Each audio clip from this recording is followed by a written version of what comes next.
मैं एक फौजी छावनी में पुराने बैरक में रह रहा था और मेरे घर में बियर पीने वाले 3 और गंदे युवा पायलट रहते थे, जबकि मेरा सबसे अच्छा मित्र माइक अपनी सुंदर पत्नी, बेटे तथा डैडी के साथ करोड़ों डॉलर के महल में रह रहा था। उस दिन माइक के घर लंच करते हुए मैंने उससे और उसके डैडी, जिन्हें मैं अपना अमीर डैडी कहता था, एक सवाल पूछा। मैं आपके साथ निवेश करना चाहता हूं। मैंने फिर उत्सुकता से जवाब भी दिया। वियतनाम में रहते समय मैंने तकरीबन $3000 बचा लिए हैं और इसे खर्च करने से पहले मैं इसका निवेश करना चाहूंगा। क्या मैं आपके साथ मिलकर निवेश कर सकता हूं? देखो, मैं तुम्हें एक अच्छे शेयर दलाल का नाम बता दूंगा, अमीर डैडी ने कहा। मुझे यकीन है कि वो तुम्हें अच्छी सलाह देगा और शायद कोई जोरदार टिप भी दे दे। नहीं नहीं, मैंने कहा, मैं तो उसमें निवेश करना चाहता हूं जिसमें आप निवेश कर रहे हैं। देखिए, आप जानते हैं कि मैं कितने लंबे समय से आप दोनों को जानता हूं। मैं जानता हूं कि आपके पास हमेशा कुछ न कुछ रहता है जिस पर आप काम कर रहे हो या निवेश कर रहे हो। मैं किसी शेयर दलाल के पास नहीं जाना चाहता। मैं तो आप लोगों के साथ समझौता करना चाहता हूं। कमरे में खामोशी छा गई।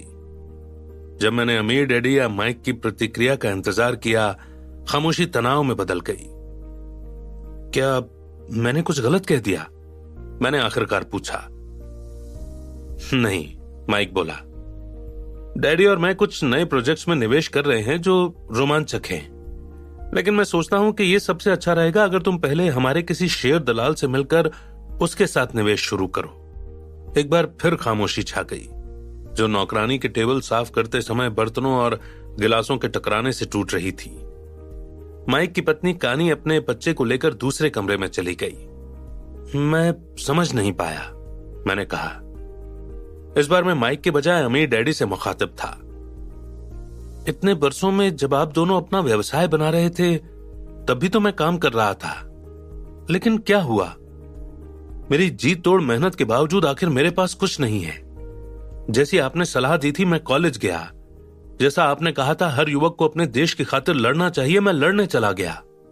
अब मेरी उम्र बढ़ चुकी है और मेरे पास आखिर निवेश करने के लिए भी कुछ डॉलर आ गए हैं। तो फिर क्या दिक्कत है? जब मैं कहता हूं कि मैं भी उसमें निवेश करना चाहता हूं जिसमें आप निवेश करते हैं, तो फिर आप क्यों झिझक रहे हैं? मैं समझ नहीं पा रहा हूं कि ये बेरुखी क्यों? क्या आप मुझे नीचा दिखाने या दूर भगाने की कोशिश कर रहे हैं? क्या आप नहीं चाहते कि मैं भी आप जैसा अमीर बनूं? बेरुखी जैसी कोई बात नहीं है, माइक ने जवाब दिया। और हम कभी भी तुम्हें दूर भगाना नहीं चाहते या तुम्हें भारी दौलत से दूर नहीं रखना चाहते। बात बस यह है कि अब परिस्थितियां अलग हैं। अमीर डैडी ने अपना सिर धीमी और खामोश सहमति में हिलाया।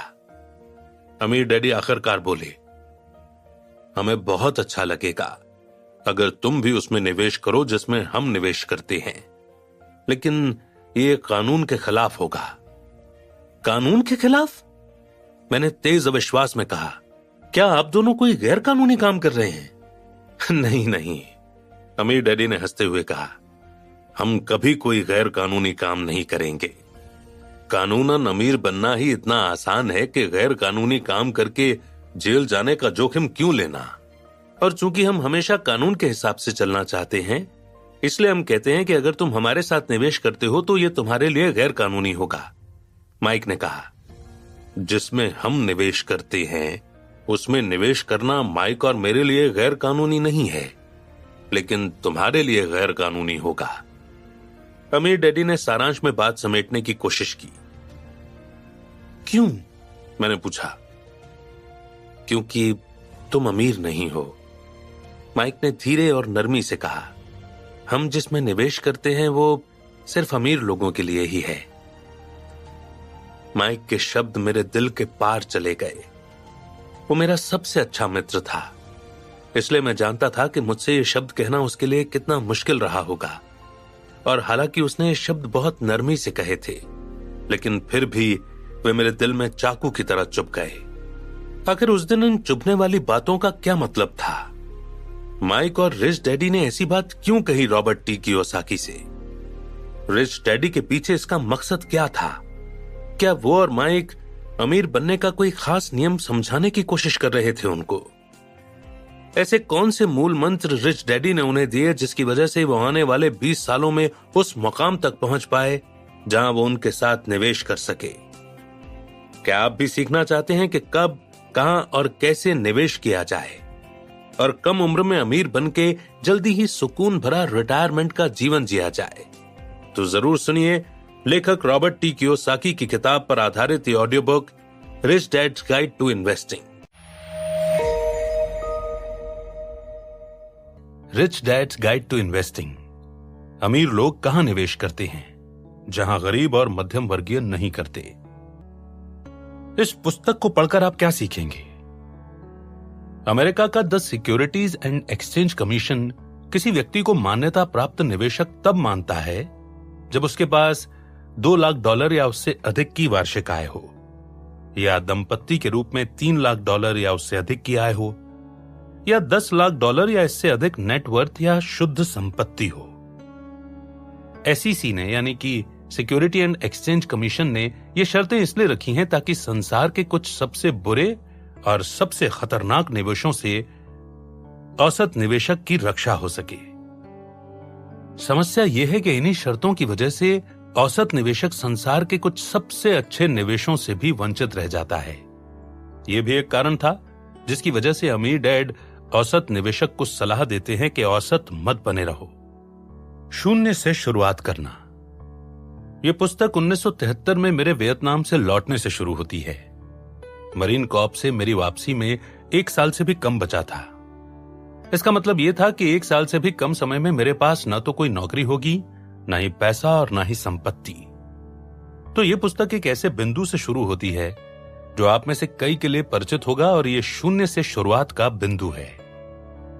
1973 में मेरे पास बस ये सपना था कि मैं किसी दिन बहुत अमीर बनूंगा और ऐसा निवेशक बनूंगा जो अमीरों के निवेशों में निवेश कर सके। इन निवेशों के बारे में बहुत कम लोगों को पता चलता है क्योंकि इनके बारे में वित्तीय अखबारों में कुछ भी नहीं छपता और निवेश दलाल इन्हें सार्वजनिक तौर पर बेचते भी नहीं हैं। यह पुस्तक तब शुरू होती है जब मेरे पास निवेशक बनने के एक सपने के सिवाय कुछ नहीं था और बस मेरे अमीर डैडी का मार्गदर्शन था। चाहे आपके पास निवेश करने के लिए बहुत कम पैसा हो या ढेर सारा हो, चाहे आप निवेश के बारे में बहुत कम जानते हो या बहुत ज्यादा, यह पुस्तक आपकी दिलचस्पी के लिए है। निवेश बड़ा ही जटिल विषय है, परंतु इसे यथासंभव सरल बनाने की कोशिश की गई है। यह पुस्तक हर उस व्यक्ति के लिए लिखी गई है जो बेहतर जानकार निवेशक बनने में रुचि रखता है, चाहे उनके पास कितना भी पैसा हो। अगर आप पहली बार निवेश पर कोई पुस्तक पढ़ रहे हैं और इस बारे में चिंतित हैं कि कहीं यह ज्यादा जटिल ना हो, तो चिंता छोड़ दें। आप में तो बस सीखने की इच्छा होनी चाहिए। मैं तो बस इतना चाहता हूं कि आप खुले दिमाग से इसे शुरू से अंत तक पढ़ते जाएं। अगर पुस्तक के कुछ हिस्से आपको समझ ना आए तो बस शब्द ही पढ़ लें और अंत तक पढ़ते रहें। हो सकता है कि आप हर चीज न समझ पाएं, लेकिन इसके बावजूद पूरी पुस्तक पढ़ने भर से आप निवेश के बारे में उन लोगों से ज्यादा जान पाएंगे जो वर्तमान शेयर बाजार में निवेश कर रहे हैं। दरअसल पूरी पुस्तक पढ़कर आप निवेश के बारे में इतना अधिक जान जाएंगे जितना वे लोग भी नहीं जानते जिन्हें निवेश संबंधी सलाह देने के लिए तनख्वाह मिलती है। ये पुस्तक सरल निवेशों से शुरू होकर परिष्कृत निवेशों तक आगे जाती है। इसमें आपको विस्तृत विवरण और जटिलता के दलदल में फंसाने की कोई कोशिश नहीं की गई है। कई मायनों में यह पुस्तक सरलता से शुरू होती है और सरल ही बनी रहती है। हालांकि इसमें कुछ बेहद परिष्कृत निवेश रणनीतियों का उल्लेख किया गया है। ये एक अमीर व्यक्ति की कहानी है जो एक युवक का मार्गदर्शन करता है। निवेश के अक्सर गलत समझे जाने वाले विषय को स्पष्ट करने के लिए समय समय पर तस्वीरों और रेखा चित्रों का इस्तेमाल भी किया गया है। धन का 90/10 का नियम। मेरे अमीर डैडी इतावली अर्थशास्त्री विल्फ्रेडो परेतो के द्वारा खोजे गए 80-20 के नियम की कद्र करते थे, जिसे न्यूनतम प्रयास के सिद्धांत के रूप में भी जाना जाता था। लेकिन पैसे के क्षेत्र में अमीर डैडी 90/10 के नियम की ज्यादा कद्र करते थे, जिसका मत है कि 10% लोग 90% पैसा बनाते हैं।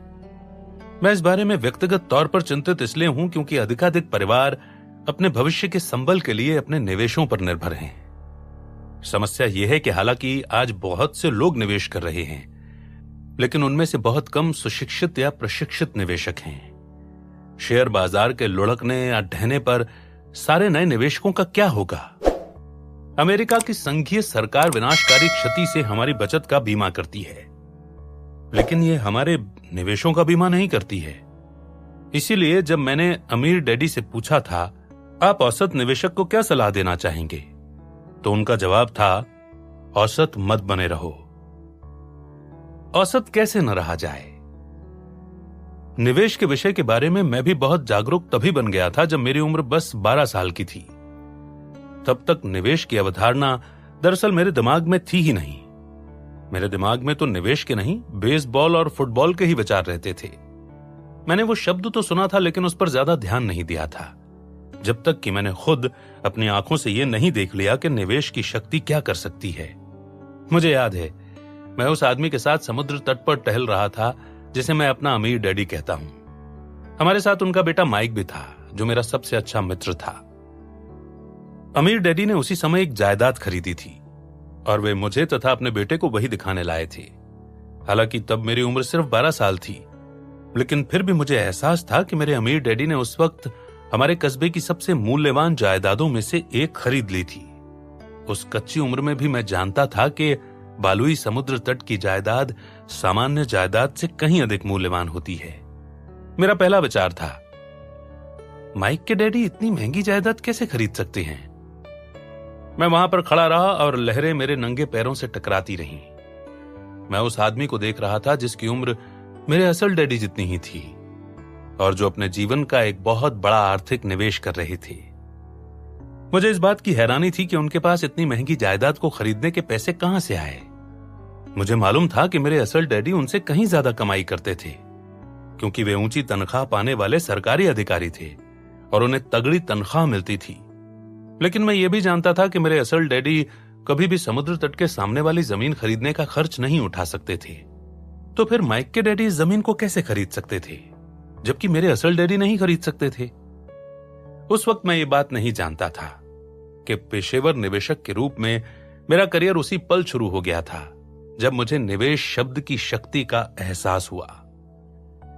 अपने अमीर डैडी और उनके बेटे माइक के साथ समुद्र तट पर टहलने की उस घटना को अब लगभग 40 साल हो चुके हैं, लेकिन आज भी लोग मुझसे उनमें से कई सवाल पूछते हैं जो मैंने उस दिन पूछने शुरू किए थे। मेरी निवेश कक्षाओं में लोग मुझसे कमोवेश वैसे ही सवाल पूछते हैं जो मैंने अपने अमीर डैडी से पूछे थे। मसलन, अगर मेरे पास पैसा नहीं है तो मैं निवेश कैसे कर सकता हूं? मेरे पास निवेश करने के लिए $10,000 हैं, आप किस में निवेश करने की सलाह देते हैं? अचल संपत्ति में, म्यूचुअल फंड में या फिर शेयरों में? क्या मैं बिना पैसों के अचल संपत्ति या शेयर खरीद सकता हूं? क्या पैसे बनाने के लिए पैसों की जरूरत नहीं होती? क्या निवेश जोखिम भरा नहीं है? कम जोखिम में आपको इतना फायदा कैसे हो जाता है? क्या मैं आपके साथ निवेश कर सकता हूं? लोग निवेश शब्द के भीतर छिपी शक्ति को समझ रहे हैं। कई लोग तो यह जानना चाहते हैं कि इस शक्ति को वे कैसे हासिल करें। जब आप ये पूरी पुस्तक पढ़ लेंगे तो आपको इनमें से कई सवालों के जवाब मिल जाएंगे। अगर कुछ सवालों के जवाब यहां न भी मिलें तो मुझे उम्मीद है कि यहां आपको इतनी प्रेरणा मिल जाएगी कि अपने लिए कारगर जवाब खुद खोजने के लिए आगे मेहनत करें। 40 साल से भी अधिक समय पहले मेरे अमीर डैडी ने मेरे लिए जो सबसे महत्वपूर्ण चीज की वो ये थी कि उन्होंने मेरे भीतर निवेश के बारे में उत्सुकता की चिंगारी भर दी थी। मेरी उत्सुकता तब जागी जब मुझे इस बात का एहसास हुआ कि मेरे सबसे अच्छे मित्र के डैडी, जो तनख्वाह संबंधी तुलना करने पर मेरे असल डैडी से कम पैसा बनाते थे, ऐसे निवेश कैसे खरीद सकते थे जिन्हें खरीदना सिर्फ अमीर लोगों के बूते की ही बात थी। मुझे एहसास हुआ कि मेरे अमीर डैडी में एक ऐसी शक्ति थी जो मेरे असल डैडी के पास नहीं थी, और मैं भी वैसी ही शक्ति हासिल करना चाहता था। कई लोग इस शक्ति से घबराते हैं और इससे दूर ही रहते हैं, जबकि कुछ इसके शिकार बन जाते हैं। मैं इस शक्ति से दूर नहीं भागा। मैंने इसकी निंदा करते हुए ऐसी बातें नहीं कही कि अमीर लोग गरीबों का शोषण करते हैं या निवेश खतरनाक है या अमीर बनने में मेरी कोई रुचि नहीं है। इसके बजाय मैं जिज्ञासु बन गया। इस शक्ति को समझने की मेरी जिज्ञासा और इसे हासिल करने की मेरी इच्छा ही थी जिन्हें ज्ञान और योग्यताएं भी कहा जाता है, जिन्होंने मुझे खोजने और सीखने के आजीवन मार्ग पर अग्रसर किया। अमीर आदमी की तरह निवेश करना। हो सकता है कि यह पुस्तक आपके चाहे गए सारे तकनीकी जवाब न दे पाए, लेकिन इसका इरादा आपको यह बताना है कि कुछ सबसे अमीर स्वनिर्मित व्यक्तियों ने अपना पैसा कैसे बनाया और भारी दौलत कैसे हासिल की। 12 साल की उम्र में समुद्र तट पर खड़ा खड़ा जब मैं अपने अमीर डैडी की खरीदी जायदाद देख रहा था, तो मेरा दिमाग संभावनाओं के एक ऐसे संसार के प्रति खुला जो मेरे घर में मौजूद नहीं था। मुझे एहसास हुआ कि यह पैसा नहीं था जिसने मेरे अमीर डैडी को अमीर निवेशक बनाया। मुझे एहसास हुआ कि मेरे अमीर डैडी के सोचने का तरीका मेरे असल डैडी की सोच के ठीक विपरीत था और अक्सर इसके विरोध में जाता था। मुझे एहसास हुआ कि अगर मैं अपने अमीर डैडी जैसी आर्थिक शक्ति पाना चाहता हूं तो मुझे उनके सोचने की आदत को समझने और अपनाने की जरूरत है। मैं जानता था कि अगर मैं उनकी तरह सोचने लगूं तो हमेशा के लिए अमीर बन जाऊंगा। मैं ये भी जानता था कि अगर मैंने उनकी तरह सोचने की आदत नहीं डाली तो मैं कभी सचमुच अमीर नहीं बन पाऊंगा, भले ही मेरे पास कितना भी पैसा क्यों ना हो। अमीर डैडी के पास उस वक्त पैसा नहीं था, लेकिन इसके बावजूद उन्होंने हमारे शहर की एक बहुत महंगी जायदाद में निवेश कर दिया था। मुझे भान हुआ कि दौलत का ताल्लुक बैंक में जमा पैसों से नहीं, बल्कि सोचने के तरीके से होता है। अमीर निवेशकों की यही सोचने की आदत है जिसके बारे में मैं आपको इस पुस्तक में बताना चाहता हूं। अमीर डैडी का जवाब। 40 साल पहले समुद्र तट पर खड़े खड़े मैंने आखिरकार अपने अमीर डैडी से यह पूछने का साहस जुटा लिया, आप समुद्र तट वाली इस बहुत महंगी 10 एकड़ जमीन को खरीदने का खर्च कैसे उठा सकते हैं, जबकि मेरे डैडी नहीं उठा सकते। अमीर डैडी ने तब मुझे जो जवाब दिया मैं उसे कभी नहीं भूला। उन्होंने मेरे कंधे पर हाथ रखा और हम मुड़कर समुद्र तट पर पानी के पास टहलने लगे। अमीर डैडी तब मुझे जोश के साथ समझाने लगे कि धन और निवेश के बारे में वे क्या सोचते थे और उनके नजरिए की बुनियादी बातें क्या थीं। इसका जवाब इस बात से शुरू हुआ, मैं भी इस जमीन को खरीदने का खर्चा नहीं उठा सकता, लेकिन मेरा व्यवसाय उठा सकता है। हम उस दिन 1 घंटे तक तट पर टहलते रहे। अमीर डैडी के एक तरफ उनका बेटा था और दूसरी तरफ मैं था।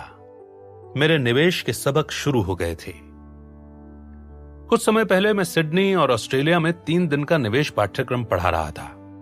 1.5 दिन तक मैंने व्यवसाय बनाने के गुर और सबक सिखाए। आखिरकार एक कुंठित प्रतिभागी ने हाथ उठाकर कहा, मैं निवेश के बारे में सीखने आया हूं, आप व्यवसाय पर इतना ज्यादा समय क्यों लगा रहे हैं? मेरा जवाब था, इसके 2 कारण हैं। पहला कारण यह है कि हम अंततः किसी व्यवसाय में ही निवेश करते हैं। अगर आप शेयरों में निवेश करते हैं तो आप एक व्यवसाय में निवेश कर रहे हैं। अगर आप अपार्टमेंट बिल्डिंग जैसी किसी जायदाद को खरीदते हैं तो वो इमारत भी एक व्यवसाय है। अगर आप कोई बॉन्ड खरीदते हैं तब भी आप किसी व्यवसाय में निवेश कर रहे हैं। एक अच्छा निवेशक बनने के लिए आपको पहले व्यवसाय का अच्छा ज्ञान हासिल करना होता है। दूसरा कारण निवेश करने का सबसे अच्छा तरीका यह है कि आपका व्यवसाय आपकी खातिर निवेश खरीदे।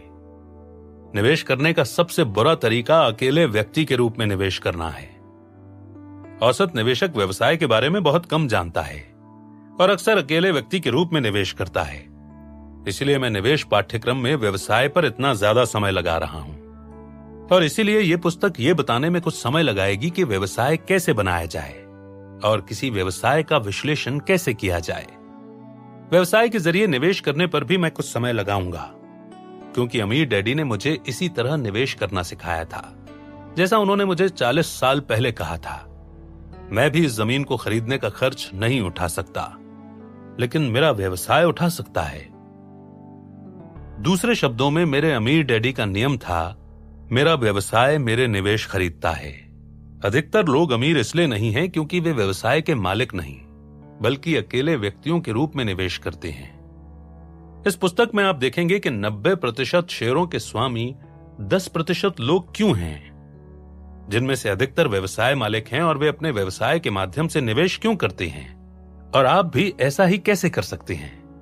इन लोगों को मैं पुस्तक का 90/10 निवेशक कहता हूं। जब कोर्स खत्म हुआ तो जिस व्यक्ति ने मुझसे वो सवाल पूछा था वो समझ गया कि मैंने व्यवसाय संबंधी बातचीत में इतना अधिक समय क्यों लगाया था। जैसे जैसे कोर्स आगे बढ़ा, उस व्यक्ति और पूरी कक्षा को एहसास होने लगा कि संसार के सबसे अमीर निवेशक निवेश नहीं खरीदते हैं।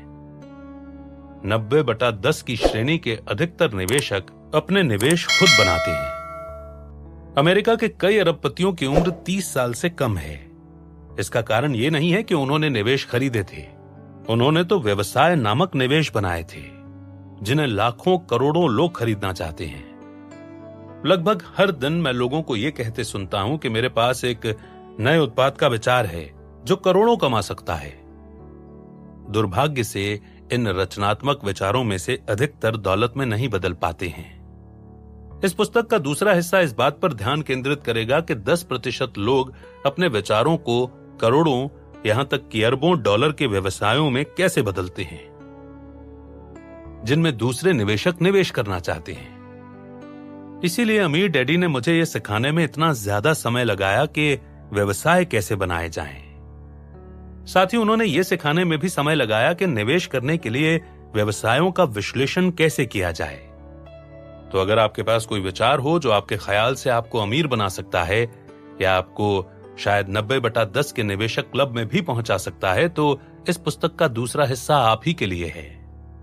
खरीदो, रोक कर रखो और प्रार्थना करो। बरसों तक अमीर डैडी ने मुझे बताया कि भिन्न भिन्न लोगों के लिए निवेश का अलग अलग अर्थ होता है।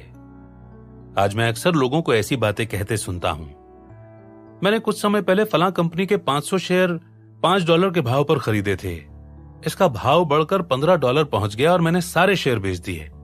मुझे 1 सप्ताह से भी कम के समय में $5000 का फायदा हो गया। मेरे पति और मैं पुराने मकान खरीदते हैं, उनकी मरम्मत करते हैं और उन्हें मुनाफे पर बेच देते हैं। मैं कमोडिटी फ्यूचर्स में सौदे करता हूं।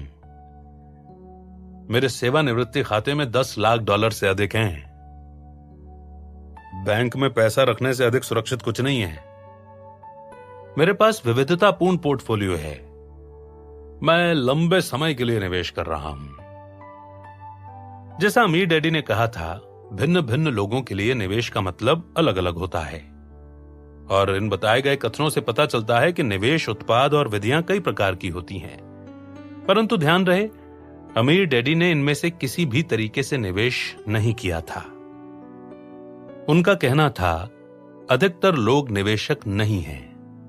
अधिकतर लोग या तो सटोरिये हैं या फिर जुआरी हैं। इन लोगों में खरीदो, रोक कर रखो और प्रार्थना करो की मानसिकता होती है।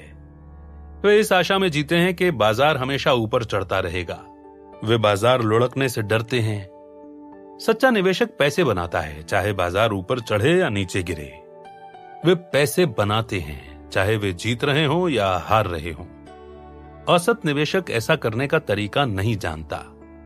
इसीलिए अधिकतर निवेशक औसत निवेशक होते हैं और 90% वाले समूह में रहते हैं जो केवल 10% धन कमाता है। खरीदने, रोक कर रखने और प्रार्थना करने से अधिक। अमीर डैडी का मानना था कि निवेश का मतलब खरीदने, रोक कर रखने और प्रार्थना करने से अधिक होता है। यह पुस्तक इन विषयों पर प्रकाश डालेगी। 1. 10 निवेशक नियंत्रण जो जोखिम कम कर सकते हैं और मुनाफे को बढ़ा सकते हैं। अमीर डैडी ने कहा था, निवेश जोखिम भरा नहीं है, नियंत्रण न रहना जोखिम भरा है। 2.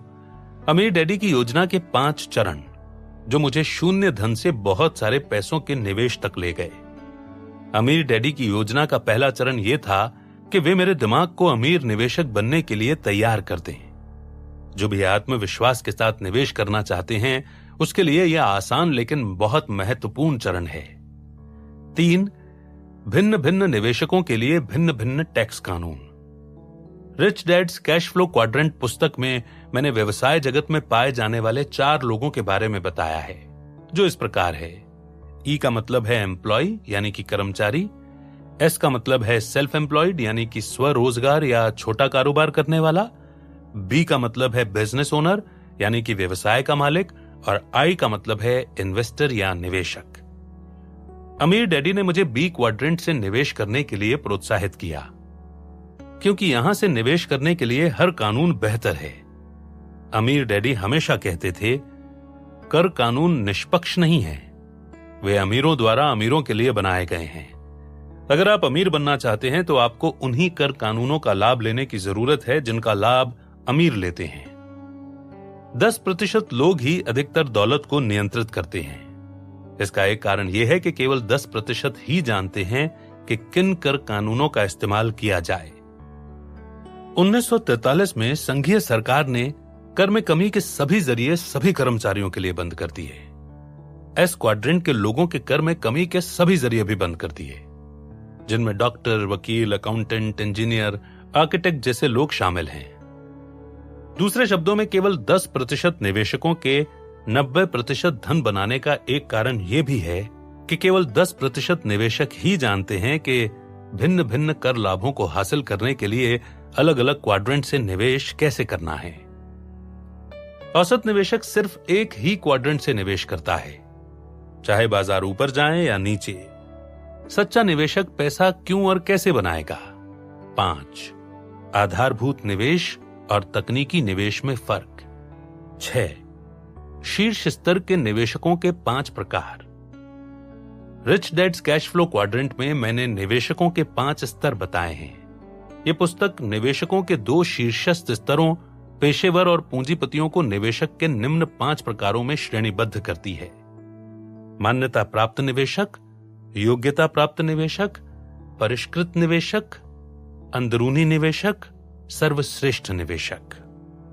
इस पुस्तक के खत्म होने तक आपको पता चल जाएगा कि इनमें से प्रत्येक निवेशक के लिए कितनी योग्यता व शिक्षा की जरूरत होती है। 7. पर्याप्त पैसे न होने और बहुत ज्यादा पैसे होने के बीच का फर्क। कई लोग कहते हैं कि जब मैं बहुत सारा पैसा कमा लूंगा तो मेरी पैसे संबंधी समस्याएं खत्म हो जाएंगी। उन्हें यह पता ही नहीं होता कि बहुत ज्यादा पैसे होना भी उतनी ही बड़ी समस्या है जितना कि पर्याप्त पैसे न होना। इस पुस्तक में आप 2 तरह की धन संबंधी समस्याओं के बीच का फर्क सीखेंगे। एक समस्या है पर्याप्त धन न होने की समस्या, दूसरी समस्या है बहुत ज्यादा धन होने की समस्या। बहुत कम लोगों को एहसास होता है कि बहुत ज्यादा पैसे होना कितनी बड़ी समस्या की बात हो सकती है। बहुत सारा पैसा बनाने के बाद इतने सारे लोग कड़के हो जाते हैं। इसका एक कारण यह है कि वे ये नहीं जानते कि बहुत ज्यादा पैसों की समस्या से कैसे निपटा जाए। इस पुस्तक में आप सीखेंगे कि पर्याप्त पैसे न होने की समस्या के साथ कैसे शुरू किया जाए, बहुत सारा पैसा कैसे बनाया जाए और फिर बहुत ज्यादा पैसे होने की समस्या से कैसे निपटा जाए। दूसरे शब्दों में यह पुस्तक आपको सिर्फ यही नहीं सिखाएगी कि बहुत सारा पैसा कैसे बनाना है, लेकिन इससे भी अधिक महत्वपूर्ण यह आपको यह भी सिखाएगी कि इसे अपने आप कैसे बनाए रखना है। जैसा अमीर डैडी कहते थे, अगर आप बाद में सब कुछ गंवा दें तो फिर बहुत सारे पैसे बनाने का क्या फायदा। एक शेयर दलाल मेरा मित्र है। उसने एक बार मुझसे कहा था, औसत निवेशक बाजार में पैसे नहीं बनाता है। मैंने बहुत सारे निवेशकों को एक साल पैसे बनाते और अगले साल उस सारे पैसे को डुबोते देखा है। 8. $2 लाख से अधिक कैसे बनाया जाए, जो अमीरों के निवेश में निवेश करने का न्यूनतम आमदनी स्तर है। अमीर डैडी ने मुझसे कहा था, पैसा सिर्फ एक दृष्टिकोण है। अगर आप सोचते हैं कि $2 लाख बड़ी भारी रकम है तो आप अमीर कैसे बन सकते हैं। अगर आप अमीर निवेशक बनना चाहते हैं तो आपको यह देखने की जरूरत है कि $2 लाख जो मान्यता प्राप्त निवेशक बनने की आवश्यक शर्त है, बाल्टी में पानी की एक बूंद से ज्यादा नहीं है। और इसलिए यह पुस्तक का पहला चरण इतना महत्वपूर्ण है। इस पुस्तक का पहला चरण अमीर निवेशक के रूप में आपको मानसिक तौर पर तैयार करता है। इसके हर अध्याय के अंत में आपके लिए एक छोटी मानसिक प्रश्नावली भी दी गई है। हालांकि प्रश्नावली के प्रश्न सरल हैं, लेकिन उन्हें इस तरह से तैयार किया गया है ताकि आप सोच विचार करें और संभवतः अपने जवाब अपने प्रियजनों को बताएं। यही वे आत्मा को टटोलने वाले सवाल थे जो मेरे अमीर डैडी ने मुझसे पूछे थे। इन्होंने ही वे जवाब खोजने में मेरी मदद की जिनकी मुझे तलाश थी। दूसरे शब्दों में, निवेश के विषय पर मैं जिन जवाबों की तलाश कर रहा था उनमें से कई तो दरअसल मेरे भीतर पहले से ही मौजूद थे। कौन सी चीज 90/10 निवेशक को भिन्न बनाती है। अब हम 90/10 को 90 और 10, 90-10 इस तरह कहकर पुकारेंगे। औसत निवेशक और 90-10 निवेशक के बीच मानसिक अंतर इस पुस्तक के सबसे महत्वपूर्ण पहलुओं में से एक है। अमीर डैडी अक्सर कहते थे कि अगर आप भी अमीर बनना चाहते हैं तो बस ये पता लगा लें कि हर कोई क्या कर रहा है और फिर उसका ठीक उल्टा शुरू कर दें। ये पुस्तक पढ़ने पर आप पाएंगे कि 90% पैसा बनाने वाले 10% निवेशक और 10% पैसा बनाने वाले 90% निवेशकों के बीच फर्क इस बात का नहीं होता कि वे किस चीज में निवेश करते हैं। फर्क तो ये होता है कि वे कितने अलग तरीके से सोचते हैं।